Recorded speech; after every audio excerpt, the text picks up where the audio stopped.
cocaine in the White House, remember? Yes. Remember? Yeah. Somebody left fucking coke. Yeah. They brought coke to the White House. How did you do that? How'd you get in with coke? Dude, I knew nothing. Bro, have you seen go ahead, Hunter? sorry. I'm sorry. Have you seen Hunter Biden describing why crack is so good? It's the greatest crack advertisement of all time. No. If crack wasn't terrible for you, this guy makes me want to try crack.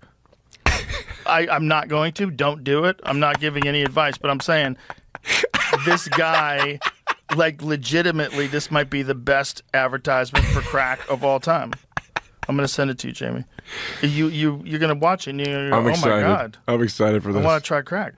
He's the gift that keeps on giving. Well, he's a lot smarter than people give him credit for. I'll tell you that. Like, he's talking, and one of the things he was talking about was why smoking things are so addictive, why smoking cigarettes are so addictive, and like the psychology behind it. He's not dumb, but he's just a guy who, became an addict, and that fucks your whole life up. It fucks you. You become a subhuman. Yeah. When you're junkied out all the time, and you're that dude who's like what he was doing, like making films and shit and driving with a gun. He was fucking gone. He was out there, dude. Well, when you're an addict with money, it gets real wild. And your dad is one of the most famous people on the planet. It's so crazy. Listen to this. Well, the only difference between crack cocaine and cocaine is sodium bicarbonate and water and heat, literally. That's it. And those things are pretty much free if you go to like a science store. This is free. You can go to your neighborhood convenience store and just get. Anyway, I don't want to tell people how to make crack cocaine, but it literally is a mayonnaise jar of cocaine and baking soda. How different is the experience? Oh, it's vastly, vastly different. And like for real, I feel really reluctant to kind of have some euphoric discussion. I know you're not asking me to do that, but have some euphoric discussion about crack cocaine. I think this might be kind of the opposite here. Okay, no, it's the exact opposite. I'm saying I don't want to have the experience of some euphoric recall. That's how powerful crack cocaine is. Does crack cocaine make you act any differently? No. Is it safer than alcohol? Probably. People think of crack as being dirty. It's the exact opposite. When you make crack, what you're doing is you're burning off all the impurities so that it combines with the sodium bicarbonate, which makes it smokable. That's all. All of these actors and, people in the past that talked about they had a problem with cocaine and freebasing. They were smoking crack. So straw on the stove is the same thing? Not exactly, but close to it. But it's a little bit different. But anyway, my point about it, your point about it, which I think is true, is that there's a thing about crack that is really insidious. And what it is that anytime, I think one of the reasons that they believe that smoking cigarettes is so addictive is because it combines three really important things.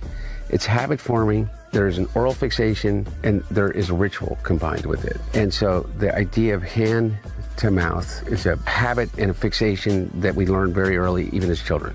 With a pacifier, with a spoon, with your thumb, even to breastfeeding. Okay, so really, I don't want to get into the psychology of it because I'm no expert, but I do know this, is that you combine with that ignition, combustion, and then you combine the ritual. You have your cigarette in the morning, you have your cigarette when you get out of the car, you have your cigarette with your coffee. Crack is that on steroids. It's over and over. There's ritual to it. There's a ritualized part of it. The combination of all of those addictive behaviors together becomes like really powerful. And the drug in and of itself is a more immediate euphoric sensation and connected to it than, in my experience, cocaine alone. Does it require more frequency to maintain the high? Yes.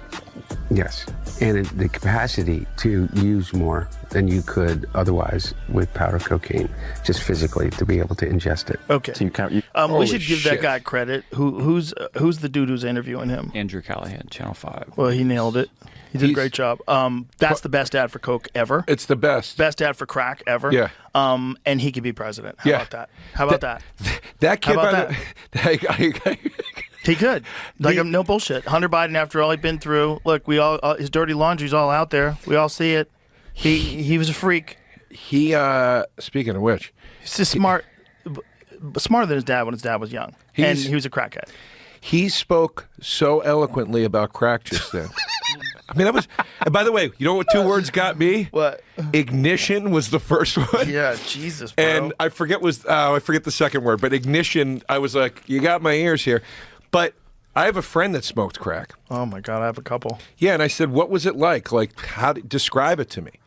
And he goes, dude. He goes, the best way I could describe it is, imagine you are as horny as humanly possible. You have a raging hard-on, and a woman sits down on your dick for 2 seconds and then plops off and walks away. He goes, that sensation of the thrill of that, he goes, that's the only way I could think to kind of equate like what the charge of it is and how excited you are and how you feel you need to immediately do it again. And when you do it again, do you get the same reaction or is it dumbed down?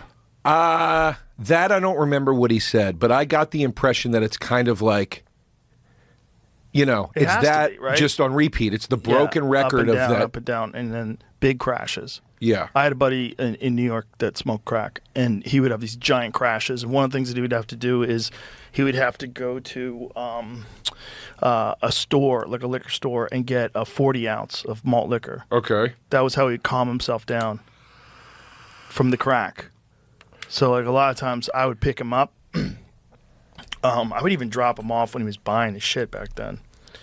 And then when I'd get him, he'd just be like pale like cardboard and had to drink malt liquor. It was like he's about to have a fucking heart attack. But by the way, that's all it takes is 1 40 ounce?